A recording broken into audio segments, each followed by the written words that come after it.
महर्षि दयानंद सरस्वती जी ने बताया कि वास्तव में ईश्वर कैसा है। एक पूरा समोल्लास सत्यार्थ प्रकाश का सबसे पहला समोल्लास सिर्फ इसी विषय को समझाने में लगा दिया कि ईश्वर कैसा है, ईश्वर का नाम क्या है, उसका काम क्या है, उसका गुण कर्म स्वभाव क्या है, बहुत विस्तार से समझाया। तो जैसे कल एक भ्रांति दूर हुई थी, आत्मा ईश्वर का अंश है, ऐसी पता नहीं कितनी सारी भ्रांतियां हैं जो लोगों के दिमाग में। करोड़ों व्यक्ति इस भ्रांति में बैठे हैं कि जीवात्मा ईश्वर का अंश है। जो महर्षि दयानंद जी ने आके सिखाया, उन्होंने समझाया कि उसका अंश नहीं है, तीन पदार्थ अनादि, तीनों अलग अलग, ईश्वर अलग है, आत्मा अलग है, प्रकृति अलग है। अब मोक्ष के बारे में एक और भ्रांति सुनिए। करोड़ों व्यक्ति ऐसा मानते हैं कि जब हमारा मोक्ष होगा तो हम यानी आत्मा वो मोक्ष में परमात्मा में घुल मिलकर एक हो जाएगा, परमात्मा में विलीन हो जाएगा, ऐसा मानते हैं। हाँ या ना? अब ये भ्रांति है, ये महर्षि दयानंद जी ने समझाई कि ये भ्रांति है। कोई आत्मा घुल मिलकर परमात्मा में विलीन नहीं होगा, इसका नाम मोक्ष नहीं है। 9वें समोल्लास में लिखा है, यदि मोक्ष में जीव का ब्रह्म में लय हो जावे तो मुक्ति का सुख कौन भोगेगा? आत्मा अगर परमात्मा में घुल मिलकर एक हो गया तो उसकी तो सत्ता ही खत्म हो गई, पर आत्मा तो बचा ही नहीं, फिर सुख कौन भोगेगा? सुख भोगने वाला ही खत्म हो गया। तो ये जीवात्मा की मुक्ति है या उसका सर्वनाश है? क्या हम अपना सर्वनाश करना चाहते हैं? हाँ या ना? तो फिर मुक्ति में जीव का ब्रह्म में लय कैसे हो जाएगा? नहीं होगा। ये समझाया महर्षि दयानंद जी ने, समझाया, उन्हीं की बात बता रहा हूँ। और 9वें समोल्लास में लिखिए, तो इसे जीव का मोक्ष नहीं बल्कि जीव का प्रलय जानना चाहिए, ये लिखा है महर्षि जी ने। उसको तो जीव का सत्यानाश हो गया, सर्वनाश हो गया, ये समझना चाहिए अगर मोक्ष का अर्थ आप ऐसा मानते हैं। पर ऐसा नहीं है। जो वस्तु जहाँ से उत्पन्न होती है, बोलिए, अंत में वह उसी में विलीन होती है। हाँ या ना? आ गया समझ में? मिट्टी का घड़ा मिट्टी से बना और टूटने फूटने के बाद कहाँ विलीन हो गया? मिट्टी में। ये शरीर पंचमहाभूत से बना। हाँ या ना? ये मरने के बाद कहाँ जाएगा? पंचमहाभूत में। देखो उदाहरण बिल्कुल साफ है। ये शरीर पंचमहाभूत से बना, मरने के बाद पंचमहाभूत में विलीन हो जाएगा, ये ठीक है। क्या आत्मा ईश्वर में से उत्पन्न हुआ था? जब ईश्वर से उत्पन्न नहीं हुआ तो फिर उसमें विलीन कैसे होगा? ये समझाया महर्षि जी ने, ये झूठ है। आत्मा ईश्वर में से उत्पन्न नहीं हुआ, वो अनादि है। जैसे ईश्वर अनादि है ऐसे आत्मा अनादि है, ऐसे प्रकृति भी अनादि है। तीन चीज़ अनादि है। कई बच्चे पूछते हैं, हम कहते हैं इस संसार को ईश्वर ने बनाया। बच्चे पूछते हैं अच्छा ईश्वर को किसने बनाया? पूछते हैं ना, संसार को ईश्वर ने बनाया, तो ईश्वर को किसने बनाया? बच्चों का जितना स्तर है वो अपने हिसाब से पूछता है। तो हम कहते हैं कि ईश्वर को किसी ने नहीं बनाया। सारी चीज़ें नहीं बनाई जाती, कुछ चीज़ें बनाई जाती हैं और कुछ सदा से पहले से होती हैं, वो बनाई नहीं जाती, वो अनादि हैं। उसी को अनादि कहते हैं, जिसका आदि ना हो, जिसका आरंभ ना हो, जिसकी उत्पत्ति कभी नहीं हुई। अब ये बात दिमाग में बैठती नहीं कि ऐसी भी कोई चीज़ हो सकती है जिसकी उत्पत्ति कभी नहीं हुई, क्योंकि हम जितनी भी चीज़ें देखते हैं सारी उत्पन्न होती हुई देख रहे हैं। मकान बन रहा है, टूट रहा है, कार बन रही है, टूट रही है, रेलगाड़ी बन रही है, टूट रही है, हवाई जहाज़ बन रहा है, वो भी टूट रहा है। बनती टूटती देखते हैं हर वस्तु। ऐसी कोई वस्तु दिखती नहीं जो सदा से हो। तो लोगों को ये लगता है कि जब सारी चीज़ें बन रही हैं तो ईश्वर भी कभी बना होगा, संसार प्रकृति भी कभी बनी होगी। ये तीनों पदार्थ अनादि कैसे हो सकते हैं? इसलिए वो लोगों को ये बात जचती नहीं कि तीन वस्तु अनादि हैं। महर्षि दयानंद जी ने समझाया कि हाँ, अनादि भी होती हैं, और उसका कारण बताया कि कोई वस्तु अनादि है तो कैसे पता चलेगा कि वो अनादि है, अथवा उत्पन्न हुई है तो कैसे पता चलेगा कि ये उत्पन्न हुई है। उसका उत्तर दिया पहले तो महर्षि कणाद जी ने वैशेषिक दर्शन में, फिर उन्हीं की बात महर्षि दयानंद जी ने बताई सत्यार्थ प्रकाश में। उन्होंने कहा जिस वस्तु की सत्ता हो, बोलिए, और उसकी उत्पत्ति के तीन कारण उपलब्ध हों, वो वस्तु उत्पन्न होती है। फिर से बोलता हूँ, कुछ लोग लिख रहे हैं, वो भी लिख लेंगे, कुछ शब्द छूट गया हो तो। जिस वस्तु की सत्ता हो और उसकी उत्पत्ति के तीन कारण भी उपलब्ध हों, उस वस्तु की उत्पत्ति होती है। तो ये उत्तर हो गया, जिन वस्तुओं की उत्पत्ति होती है उसका समाधान ये हुआ। अब इसको उलट देंगे, जिस वस्तु की सत्ता हो और जिसकी उत्पत्ति के तीन कारण उपलब्ध ना हो, वो वस्तु उत्पन्न नहीं होती, वो अनादि है।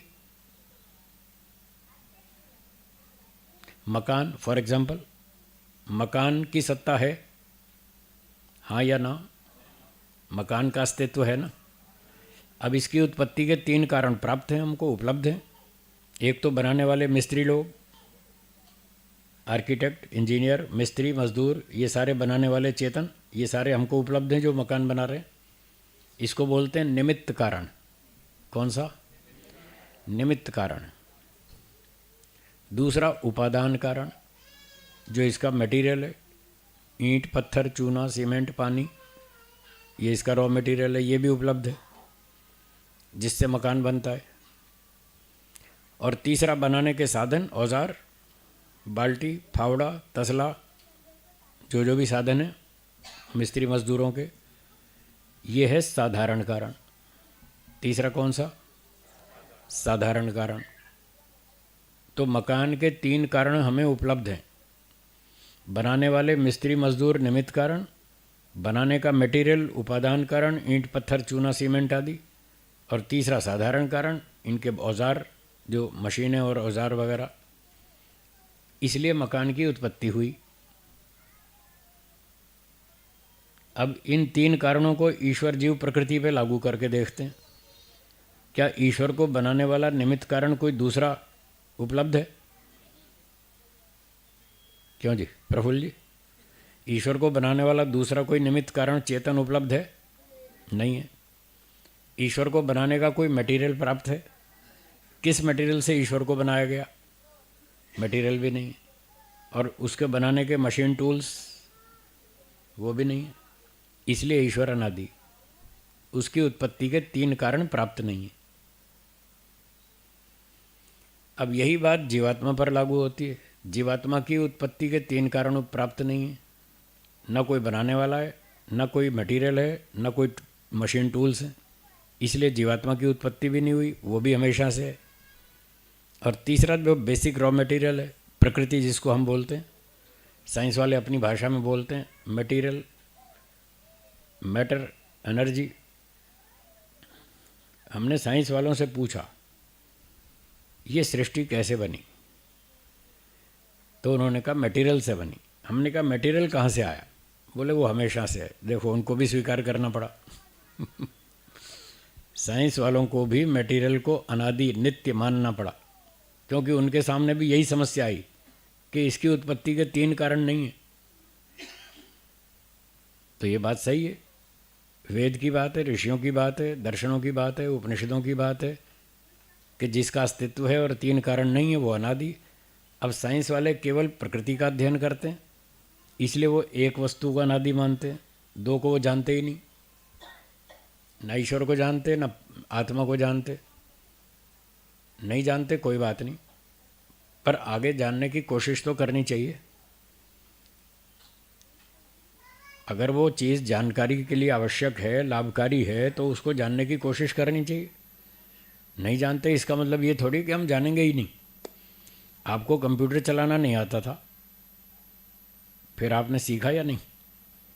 आज बिना कंप्यूटर के, बिना मोबाइल के काम चल सकता है? बड़ा मुश्किल है। बिना कंप्यूटर के आज काम नहीं चलता, बिना मोबाइल फ़ोन के काम नहीं चलता। अब नहीं आता तो सीखना पड़ेगा ना। तो जो चीज़ आवश्यक है वो सीखनी पड़ेगी। ईश्वर को जानना और जीवात्मा को जानना आवश्यक है। उसके बिना आप ठीक ढंग से नहीं जी सकते। देश की समस्याएं, संसार की समस्याएं हल नहीं कर सकते यदि आप ईश्वर और आत्मा को नहीं जानते। तो ये साइंस वाले इन दो चीज़ों को नहीं जानते, इसलिए ये समस्याओं का हल नहीं ढूंढ पा रहे। ये साइंस वाले क्या सोचते हैं? रोज़ नए नए आविष्कार करते हैं, नई नई चीज़ें बनाते हैं, नए नए मशीनें बनाते हैं, वॉशिंग मशीन हैं, रेफ्रिजरेटर और पता नहीं क्या क्या, रेडियो, टीवी, कंप्यूटर, मोबाइल, और मोबाइल फ़ोन बना दिया। फिर उसमें रोज़ नई नई एप्लीकेशन बनती है और एप्लीकेशन में रोज़ अपडेट्स आते रहते हैं, कुछ ना कुछ करते रहते हैं। क्यों कर रहे हैं? इनका उद्देश्य क्या है?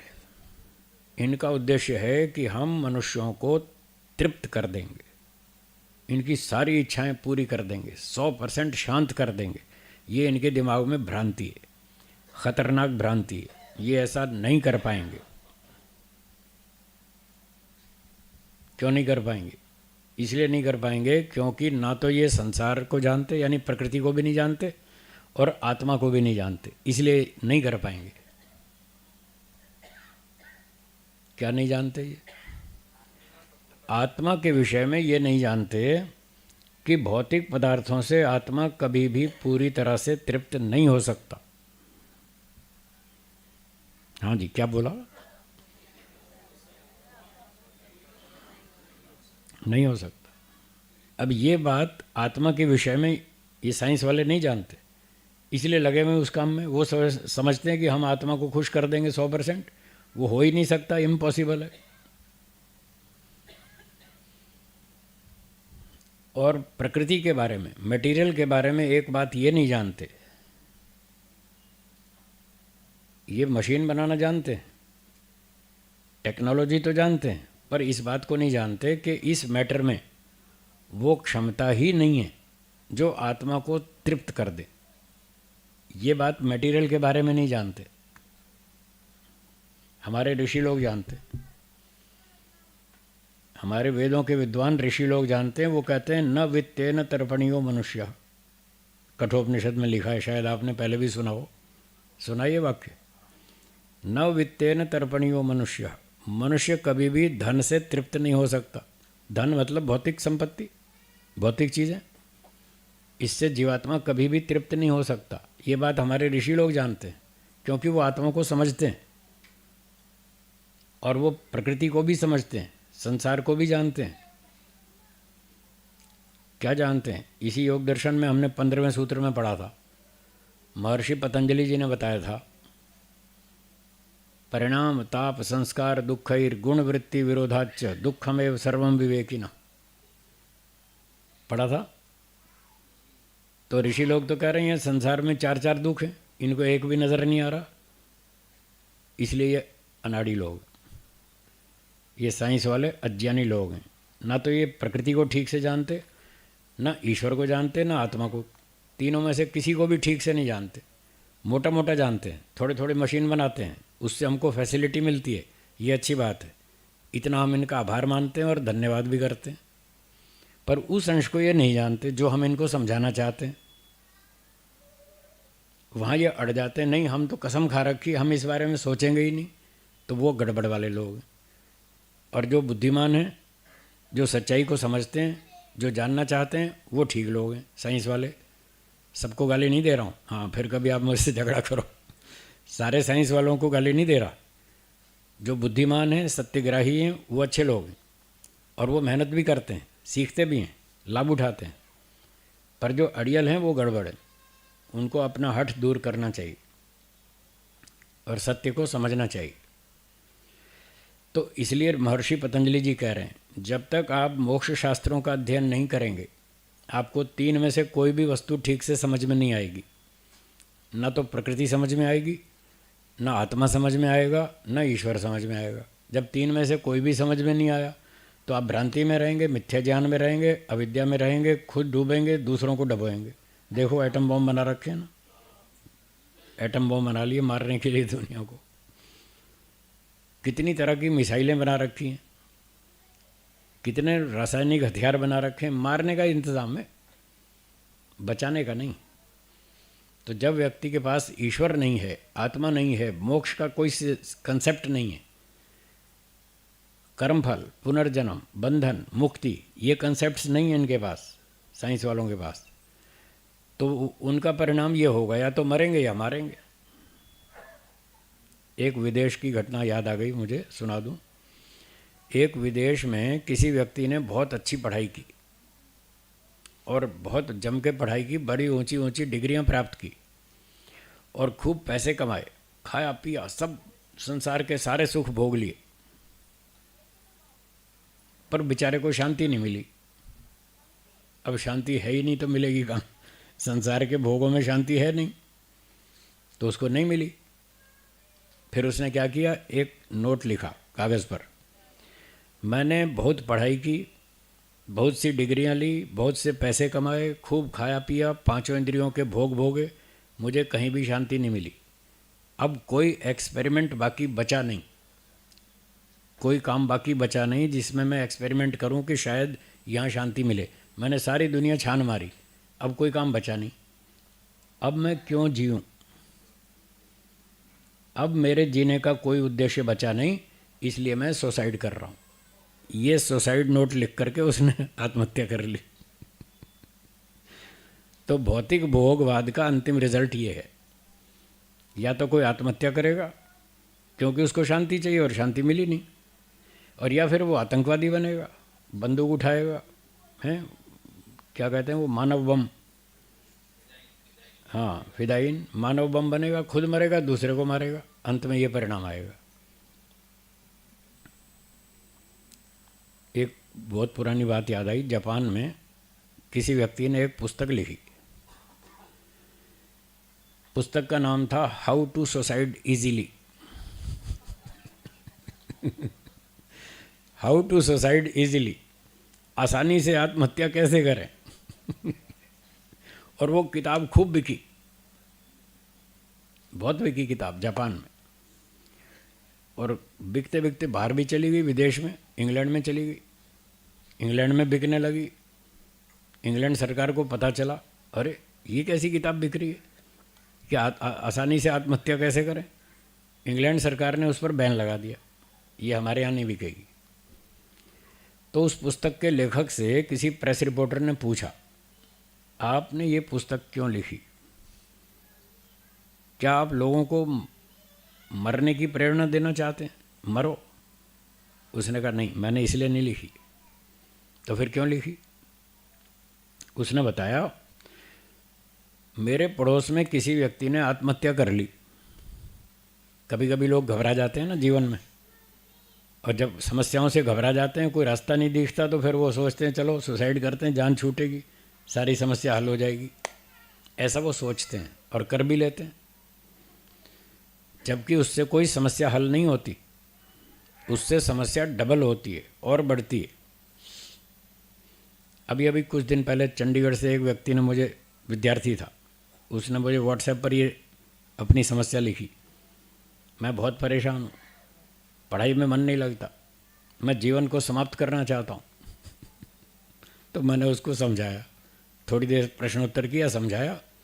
बाद में उसने मुझे लिखा, गुरुजी आपने बहुत अच्छा समझा दिया, अब मैं कोई गलत कदम नहीं उठाऊंगा। ये अभी 5-10-15 दिन पहले की बात है।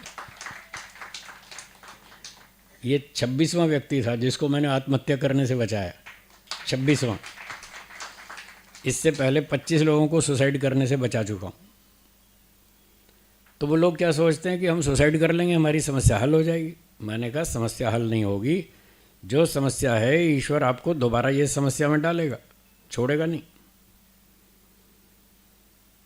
और ये आत्महत्या करना भी एक अपराध है, इसका दंड अभी और मिलेगा, तो आपकी समस्या कम नहीं होगी और बढ़ेगी। इसलिए ये कोई समाधान नहीं है। तो जापान के लेखक ने कहा कि मेरे पड़ोस में किसी ने आत्महत्या कर ली, वो घबरा गया था बेचारा। अब पड़ोस में घटना हो तो आपको जाना पड़ता है या नहीं? आपके गली मोहल्ले में कोई ऐसी घटना हो जाए तो पड़ोसी होने के नाते जाना पड़ता है ना, देखना पड़ता है ना क्या हुआ। तो वो लेखक कहता है मैं उस परिवार में गया जहाँ आत्महत्या हुई थी, तो मैंने जाके देखा, अध्ययन किया, तो पता लगा ये मरने वाले को 10 घंटे वो तड़पता रहा। उसने जो जिस तरीके से आत्महत्या की उसकी जान नहीं निकली, 10 घंटे तक वो तड़पता रहा। फिर 10-15 दिन बाद मेरे पड़ोस में किसी दूसरे ने आत्महत्या की। वहाँ आत्महत्याएँ बहुत होती जापान में, टेक्नोलॉजी भी बहुत है, पर बताया ना कि भोगों में शांति तो है नहीं, फिर लोग सुसाइड करेंगे और क्या करेंगे। तो कुछ दिनों बाद दूसरे ने आत्महत्या की, फिर वहाँ गया तो वहाँ जाके पता लगा वो 12 घंटे तड़पता रहा, उसको मरना नहीं आया।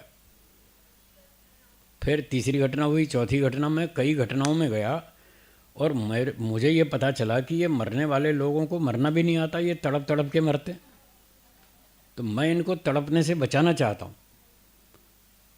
भाई जिस आदमी ने फाइनल डिसीजन ले लिया, अंतिम निर्णय कर लिया कि मुझे मरना ही है, मुझे नहीं जीना है, मुझे कोई लाभ नहीं दिख रहा जीना है, मुझे मरना ही है, तो मैंने सिर्फ उन लोगों के लिए लिखी है, सबके लिए नहीं लिखी। मैं सबको ये नहीं कहना चाहता कि तुम मरो, मैं ये कहना चाहता हूँ जिसने अंतिम निर्णय ले लिया मुझे मरना है तो कम से कम आसानी से तो मरो। तड़प तड़प के क्यों मरते हो, आसानी से मरो, इसलिए उन लोगों के लिए लिखी है। तो भौतिकवाद का अंतिम परिणाम ये है, या तो आदमी मरेगा और या फिर मारेगा। इसलिए मोक्ष शास्त्रों का अध्ययन आवश्यक है। इसलिए कह रहे हैं महर्षि पतंजलि, इन शास्त्रों को पढ़ो तो पता चलेगा आत्मा क्या है, परमात्मा क्या है, बंधन क्या है, मुक्ति क्या है। भ्रांतियों से बाहर निकलो, अपने जीवन की समस्याओं को सुलझाओ। समस्याएं किसके जीवन में नहीं है, सबके जीवन में। जो भी जन्म लेगा उसके जीवन में समस्याएं हैं, जब तक जिएगा तब तक समस्या है। आपको कई लोग समाज में बड़े खुश दिखते हैं, हाँ या ना? और उनमें से एक मैं भी हूँ मैं भी आपको खुश दिखता हूँ, हाँ या ना? और भी बहुत सारे लोग हैं जो खुश दिखते हैं, कुछ तो होते भी हैं खुश, और कुछ थोड़े होते तो नहीं हैं पर वो दिखावा करते हैं हम बड़े खुश हैं तो जो लोग आपको खुश दिखते हैं, आप ऐसा नहीं समझना उनके जीवन में समस्या नहीं है। समस्या सबके जीवन में। जिसने जन्म लिया है तो दुख तो आएगा, शास्त्र में लिखा ही है। तो कुछ लोग खुश दिखते हैं, प्रसन्न दिखते हैं, कुछ लोग थोड़े उदास दिखते हैं, समस्याओं में घिरे हुए दिखते हैं। जो खुश दिखते हैं वो क्यों दिखते हैं? उन्होंने समस्याओं का हल ढूंढ लिया। क्या बोला? उन्होंने समस्याओं को सुलझाना सीख लिया, बस इतनी बात है। समस्या तो उनके जीवन में भी है, सबके जीवन में, हर एक की अपनी अलग अलग समस्याएं। जिन्होंने समस्याओं से लड़ना सीख लिया, संघर्ष करना सीख लिया, उन्हें सुलझाना सीख लिया, वो सुलझा लेते हैं और खुश रहते हैं। और जो नहीं सीख पाए बस वो बेचारे दुखी रहते हैं और उदास रहते हैं। तो समस्याएं सबके जीवन में हैं। इसलिए जो भी जन्म लेगा दुख तो आएगा, पर अब जीते जी ये शास्त्र पढ़ो, आत्मा परमात्मा को समझो, कर्मफल को समझो, पुनर्जन्म को समझो, बंधन और मुक्ति को समझो, आपको सारे समाधान मिल जाएंगे। एक कांकरिया तालाब की घटना सुना दूं, आपके यहीं की, अहमदाबाद की। देखिए, वैदिक सभ्यता, भारतीय संस्कृति, ये अध्यात्म विद्या व्यक्ति को मरना से बचाती है, जीना सिखाती है। और वो जापान वाले मरना सिखाते हैं। वो कितना फर्क है। वैदिक सभ्यता जीना सिखाती है और वो मरना सिखाते हैं, इतना फ़र्क है दोनों में। कई साल पहले की बात है, यहीं कांकरिया तालाब की। आपने लगभग बहुत लोगों ने देखा है कांकरिया तालाब। तो उसके चारों ओर जो पटरी बनी हुई है, वहाँ लोग शाम को सुबह घूमने आते हैं ना, मॉर्निंग वॉक पर आते हैं, इवनिंग वॉक पर आते हैं। और कुछ बड़े बुज़ुर्ग होते हैं, सीनियर सिटीजन्स, वो भी जाते हैं घूमने, सैर करने। और जब 10वीं कक्षा के बोर्ड के एग्ज़ाम के रिज़ल्ट्स आउट होते हैं और 12वीं के रिज़ल्ट आउट होते हैं, उस दिन वहाँ पुलिस वालों की ड्यूटी लगती है। समझ गए क्यों लगती है? पुलिस वालों की ड्यूटी लगती है ना, क्यों लगती है? जो विद्यार्थी परीक्षा में फेल हो जाते हैं वो कूदने आते हैं वहाँ, ये कूद के मरेंगे, अब पुलिस वाले उनको पकड़ेंगे, बचाएंगे। तो ऐसे ही कुछ वर्ष पहले की बात है, एक दिन 10वीं क्लास का रिज़ल्ट आउट हुआ और एक विद्यार्थी पहुंच गया वहाँ कांकरिया तालाब पे, और कोई सीनियर सिटीजन, आप में से कोई समझ लीजिए, कोई 65-70 साल के व्यक्ति थे, वो वहाँ घूमने के लिए आए हुए थे, सैर करने। तो उन्होंने देख लिया कि इस विद्यार्थी की चाल में कुछ गड़बड़ है, ये कुछ टेढ़ी मेढ़ी हलचल कर रहा है, कुछ गड़बड़ करेगा ये, वो समझ गए। तो उन्होंने उस विद्यार्थी से पूछा, बेटा सुनो सुनो, सच सच बताओ तुम यहाँ क्यों आए हो, ईमानदारी से सच सच बताओ। तो उसने भी बता दिया। विद्यार्थी ने कहा, मैं मरने आया हूँ। तो उस सीनियर सिटीजन ने, बुज़ुर्ग व्यक्ति ने पूछा, भाई तुम क्यों मरना चाहते हो, ये बात बताओ, सही सही बताना, क्यों मरना चाहते हो, मैं तुम्हें रोकूंगा नहीं, तुम अपनी बात बताओ, मैं तुम्हें रोकूंगा नहीं, बस ये बताओ तुम मरना क्यों चाहते हो। तो उसने कहा, मैं 10वीं का विद्यार्थी हूँ, 10वीं में फेल हो गया हूँ, अब मैं क्या मुँह लेके जाऊँ घर पे, घर वालों को क्या शक्ल दिखाऊँ, मुझे बड़ी शर्म आती है, इसलिए अब मैं मरना चाहता हूँ, इसलिए मैं यहाँ पर आया हूँ। तो उस बुज़ुर्ग व्यक्ति ने कहा, अच्छा कोई बात नहीं, तुम मर लेना, मैं नहीं रोकता तुम्हें, बस 5 मिनट मेरी बात सुन लो, फिर मर लेना। तो विद्यार्थी ने सोचा, ठीक है, ये दादाजी रोकते तो है नहीं, तो 5 मिनट बात सुनने में क्या क्या बिगड़ रहा है, चलो सुन लेते हैं। तो उस बच्चे ने पूछा, दादाजी सुनाइए, क्या कहना चाहते हैं आप। उन्होंने ये कहा कि अच्छा देखो, तुम 10वीं क्लास में फेल हो गए, बोले हाँ जी, अब तुम इसमें कूद जाओगे, बोला हाँ जी, फिर क्या होगा, तुम मर जाओगे, बोला हाँ जी, फिर मरने के बाद क्या होगा ये बताओ। तो अपना भारत का ही बच्चा था, उसको भारतीय बातें सुनने को मिलती रहती हैं बचपन से, तो यहाँ कहीं ना कहीं इधर से उधर से कान में आ जाती है ना, मरने के बाद दूसरा जन्म होगा, आती है नहीं, तो वो भी सुन रखी थी उसने कहा, मरने के बाद क्या होगा, मेरा दूसरा जन्म हो जाएगा, फिर क्या होगा, मैं छोटा बच्चा बन जाऊंगा, अच्छा फिर क्या होगा, फिर मैं थोड़ा खेल कूद करूँगा, अच्छा 5 साल की उम्र में क्या होगा, फिर मैं स्कूल पढ़ने जाऊँगा, और 10 साल की उम्र में फिर मैं 5वीं क्लास में आ जाऊँगा, अच्छा अगले जन्म में 15 साल की उम्र में क्या होगा, फिर मैं 10वीं क्लास में आ जाऊँगा। तो बोले 15 साल बाद तुम 10वीं क्लास का एग्ज़ाम दोबारा दोगे या नहीं दोगे, बोले दूंगा। तो बोले जब 15 साल बाद फिर तुम 10वीं का एग्ज़ाम दोगे तो अभी 3 महीने बाद क्यों नहीं देते, ये 15 साल बर्बाद क्यों कर रहे हो। बात उसको समझ में आ गई, बोला वाह दादाजी वाह, क्या बात है, बात समझ में आ गई, मरना कैंसिल। ये है भारतीय सभ्यता, ये है वैदिक सभ्यता, जो हमको जीना सिखाती है, जो हमको मरने से बचाती है, जो हमारी समस्याओं का समाधान बताती है कि आप सुसाइड कर लोगे तो भी 10वीं की परीक्षा से पीछा नहीं छूटेगा। फिर आपको देनी पड़ेगी। मरने के बाद पहली से 10वीं तक सारी परीक्षाएं दोबारा देनी पड़ेंगी, और अगर अभी दोगे तो सिर्फ एक परीक्षा दोबारा देनी पड़ेगी, सिर्फ 10वीं की। बताओ किस में घाटा है, मरने में घाटा है कि जीने में घाटा है। मरने में घाटा है, सुसाइड करने में घाटा है, तुम्हें 10 परीक्षाएं दोबारा देनी पड़ेंगी और अब सिर्फ एक देनी पड़ेगी। तो उसको बात समझ में आ गई। ये कंसेप्ट उनके पास नहीं है, ये सिद्धांत उनके पास नहीं है कि मरने के बाद दोबारा जन्म होगा और फिर स्कूल जाना पड़ेगा, ये उनको नहीं मालूम। इसलिए वो लोग या तो मरेंगे या मारेंगे। तो इसलिए महर्षि पतंजलि कह रहे हैं कि स्वाध्याय करो, इन शास्त्रों को पढ़ो, आपके जीवन की सब समस्याओं का समाधान है यहाँ, सारी समस्याओं का समाधान। बस उसको पढ़ने की, जानने की, समझने की, सीखने की ज़रूरत है। इतना मेहनत करो तो सब समाधान हो जाए। तो इस प्रकार से मोक्ष की बात भी समझ में आएगी, संसार में जीना भी समझ में आ जाएगा। तो स्वाध्याय करना चाहिए। तो ये बात थी स्वाध्याय की। तो मोक्ष भी समझ में आएगा। मोक्ष में अच्छा, कई लोग ये समझते हैं एक बार मुक्ति हो गई तो हो गई, फिर वापस दुनिया में कभी नहीं आना। एक ये भी भ्रांति है लोगों को, एक बार मोक्ष हो गया तो हमेशा के लिए मोक्ष हो गया। ये भी झूठ है, हमेशा के लिए नहीं होगा। आप हमेशा कोई काम नहीं कर सकते। जीवात्मा अल्प शक्तिमान है, अल्प सामर्थ्यवान है, वो हमेशा एक परिस्थिति में नहीं रह सकता। एक उदाहरण, मान लीजिए आपको हलवा पसंद है, हलवा खाना अच्छा लगता है।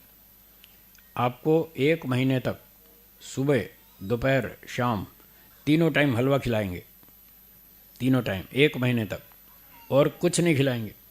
दाल नहीं, सब्जी नहीं, रोटी नहीं, सैंडविच नहीं, कुछ नहीं, सिर्फ हलवा। बोलो खा लेंगे 1 महीने तक? हैं? नहीं खा पाएंगे। एक दिन भी मुश्किल हो जाएगा, तीनों टाइम सिर्फ हलवा। तो इससे पता चलता है कि हम हमेशा एक परिस्थिति में नहीं रह सकते। हमको परिवर्तन चाहिए, चेंज मिलना चाहिए। एक भोजन में भी आप सिर्फ दाल खा के नहीं जी पाएंगे, उसमें भी दाल के साथ रोटी चाहिए, सब्जी चाहिए, थोड़ा मसाला पापड़ चाहिए, थोड़ा अचार भी चाहिए, छाछ भी चाहिए, हैं? कुछ ना कुछ तो अलग अलग चीज़ें चाहिए ना। सिर्फ एक समय के भोजन में भी केवल एक वस्तु नहीं खाई जाती, थोड़ा चेंज होना चाहिए, परिवर्तन होना चाहिए। तो जब 1 महीना भी, 15 दिन भी आप लगातार एक स्थिति में नहीं रह सकते, तो अनंत काल तक कैसे रहेंगे? तो इन मोक्ष शास्त्रों में बताया कि मोक्ष अनंत काल के लिए नहीं होगा, एक लंबे समय के लिए होगा, बहुत लंबा समय। इतना लंबा है तब तक आप पूरी तरह से तृप्त हो जाएंगे। जब वो आपकी शक्ति पूरी हो जाएगी मोक्ष का आनंद भोगने की, जब क्षमता पूरी हो जाएगी, तब आप कहेंगे अब चेंज होना चाहिए। जैसे 2 रसगुल्ले खाने के बाद आप कहते हैं थोड़ा एक भजिया लाओ, थोड़ा चेंज होना चाहिए, थोड़ा पकौड़ा लाओ, एक कचौरी लाओ, फिर थोड़ा दही बड़ा लाओ, हैं, फिर पुलाव लाओ, फिर कढ़ी लाओ, थोड़ा चेंज होना चाहिए। तो इतने समय तक आनंद लेने के बाद फिर आप कहेंगे अब थोड़ा चेंज होना चाहिए। मीठा खा खा के थक गए, तो मोक्ष का आनंद भी हमेशा नहीं भोग सकते। इसके पीछे 2 कारण हैं। एक कारण तो यह है कि आपकी क्षमता नहीं है कि आप अनंत काल तक मोक्ष का आनंद भोग सकें। दूसरा कारण यह है कि मोक्ष प्राप्ति के लिए जो आप कर्म करेंगे, मोक्ष मुफ्त में मिलेगा या कर्मों का फल है? कर्मों का फल है। मोक्ष प्राप्ति के लिए जो आप कर्म करेंगे वो लिमिटेड होंगे या अनलिमिटेड होंगे? लिमिटेड, सीमित कर्म होंगे। सीमित कर्मों का फल सीमित होना चाहिए या असीमित? सीमित। इसलिए मोक्ष फल की सीमा है। ईश्वर न्यायकारी है, न्यायकारी होने से जितना कर्म किया उतना फल देगा। आपने मोक्ष के लिए सीमित कर्म किए तो सीमित फल देगा। जब वो सीमा पूरी हो जाएगी फिर कहेगा चलो संसार में। आप भी कहेंगे ठीक है, मैं भी थक गया हूँ, अब मुझे भी थोड़ा चेंज होना चाहिए। तो कोइंसिडेंटली, संयोगवश, ये दोनों काम एक साथ पूरे हो जाएंगे। हमारा कर्मफल भी पूरा हो जाएगा और सामर्थ्य भी पूरा हो जाएगा। तो हमको ईश्वर वापस संसार में ले आएगा। फिर हम दूसरा जन्म, संसार में पहला जन्म लेंगे मुक्ति से लौटकर, मुक्ति से लौटकर फिर पहला जन्म लेंगे, फिर नए नए कर्म करेंगे और फिर वही काम, फिर बहुत ढेर सारे कर्म जमा करेंगे, फिर मोक्ष में जाएंगे। अब भी तो हम वहीं से आए, हाँ या ना?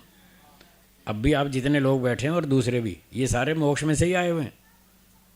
मोक्ष का आनंद ले लेके वापस आ गए हैं। जब यहाँ थक जाएंगे तो फिर मोक्ष में जाएंगे। हमारे यहाँ शिविर लगता है रोजड़ में, जंगल का एरिया है, बहुत अच्छा है, शांति है। जब लोग पहले दिन आते हैं तो बड़े खुश होते हैं। आप भी जा रहे हैं ना, 25-30 साल से देख रहे हैं ना। जब लोग नए नए पहले दिन आते हैं तो बड़े खुश होते हैं, क्या बात है, एकदम शांति, कोई शोर नहीं, शराबा नहीं, कोई मोटर गाड़ी नहीं, कोई फैक्ट्री नहीं, कोई तूफान नहीं, कुछ नहीं। बड़ा अच्छा लगता है उनको। और 8वें दिन शांति पाठ होते ही फटाफट बोरिया बिस्तर बांध के भागते हैं। 1 घंटे में तो कौवे कबूतर बोलते हैं वहाँ सब खाली हो जाता है। ऐसे भागते हैं जैसे जेल से छूटे हो। तो जब नगर में बोर हो जाते हैं तो जंगल अच्छा लगता है। जब जंगल में 8 दिन में बोर हो जाते हैं फिर नगर अच्छा लगता है, फिर भागते हैं घर की तरफ। हाँ या ना? तो बस जीवात्मा ऐसा ही, वो हमेशा एक परिस्थिति में नहीं रह सकता। जब यहाँ संसार में बोर हो जाता है, थक जाता है, ऊब जाता है, तो मोक्ष में भागता है। जब वहाँ थक जाता है तो संसार में भागता है। बस वो आता रहता है, जाता रहता है, आता रहता है, जाता रहता है। यही चक्र चल रहा है अनादिकाल से, और ये अनंत काल तक चलेगा। जो इन 3 चीज़ों को ठीक से समझ लेता है, ईश्वर भी अनादि है, आत्मा भी अनादि है, संसार प्रकृति भी अनादि है, और ये चक्र अनादिकाल से चल रहा है, अनंत काल तक चलेगा।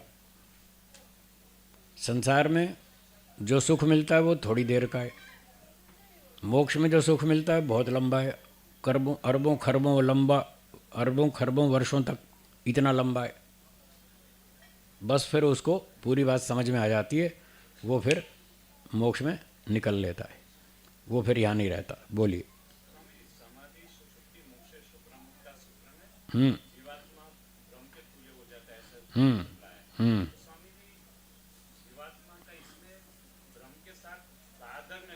ये बात बहुत अच्छा प्रश्न किया आपने। समाधि, सुषुप्ति और मोक्ष में आत्मा की ब्रह्म के साथ क्या साधर्म्य है? ब्रह्म के साथ क्या साधर्म्य है, यही पूछा ना? साधर्म्य ये है दुख से छूटना। बोलिए। सुख को भोगना, ये 2 बातें ब्रह्म के साथ साधर्म्य। समाधि में आत्मा सब दुखों से छूट जाता है, हाँ या ना? और समाधि में उसको आनंद भी मिलता है, हाँ या ना? तो ब्रह्म कैसा है? ब्रह्म क्या दुखी है? ब्रह्म दुख से रहित है? क्या ब्रह्म आनंदित है या नहीं है? है। तो ब्रह्म की जो स्थिति है, दुख रहित होना, सुख से युक्त होना, ये स्थिति जीवात्मा की 3 अवस्थाओं में होती है। ये ब्रह्म की तुल्य रूपता है। तो समाधि में जीवात्मा दुखों से छूट जाता है और सुख का अनुभव करता है। सुषुप्ति में सारे दुखों से छूट जाता है और सुख का अनुभव करता है। और मोक्ष में भी सारे दुखों से छूट जाता है और सुख का अनुभव करता है। तो इन 3 अवस्थाओं में ब्रह्म के तुल्य होता है। हम्म। हाँ, तीनों में अंतर भी है। यस यस, बहुत बढ़िया सवाल किया आपने। अब इन तीनों का अंतर देखिए। ये तो तीनों की समानता हुई, जो ब्रह्म की तुल्य रूपता है। ब्रह्म की तुल्य रूपता तीनों में एक जैसी हो गई। अब तीनों का अंतर देखिए। सुषुप्ति में जीवात्मा शरीर सहित होता है पर होश नहीं होता है। जैसा इस समय आप जाग रहे हैं, जागृत में आपको पूरा होश है। आप कहाँ बैठे हैं? अहमदाबाद में, चेन्नई में नहीं है, कलकत्ते में नहीं है, गुजरात में है, अहमदाबाद में इस सत्संग में बैठे हैं, आपको पूरा होश है अभी अभी जागृत में। जब सुषुप्ति में जाएंगे तब आपको कुछ होश नहीं होगा। आप अहमदाबाद में कि चेन्नई में या कलकत्ते में कहाँ है आपको पता नहीं चलेगा। तो बेहोश हो जाएंगे, मतलब बेहोश जैसे हो जाएंगे। पूरी तरह बेहोश नहीं है, बेहोश जैसे, मतलब बाहर की कोई खबर नहीं है। शरीर है पर होश नहीं है। ये हुई कौन सी स्थिति? सुषुप्ति की। समाधि में शरीर भी है, होश भी है, उसमें दोनों हैं। अंतर देखिए। सुषुप्ति में शरीर तो है, होश नहीं है। समाधि में शरीर भी है, होश भी है, दोनों हैं। मुक्ति में शरीर नहीं है, होश पूरा है। ये तीनों में अंतर है। मुक्ति में होश तो पूरा है, जैसे आप जाग रहे हैं ऐसे पूरे होश में, शरीर नहीं है। ये तीनों का वैधर्म है। आगे समझ में? हाँ जी लालचंद जी, हो गया समय? चलो, मुझे जितना समय बताया था मैंने पूरा कर दिया। अब भोजन भी तैयार है और आप भी तैयार है खाने को। बस एक बार ओम का उच्चारण करेंगे। बोलिए। ओ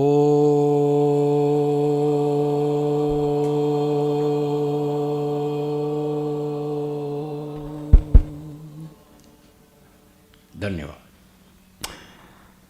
एक बार फिर तालियों की गड़गड़ाहट के साथ पूज्य स्वामी जी महाराज का बहुत बहुत धन्यवाद है।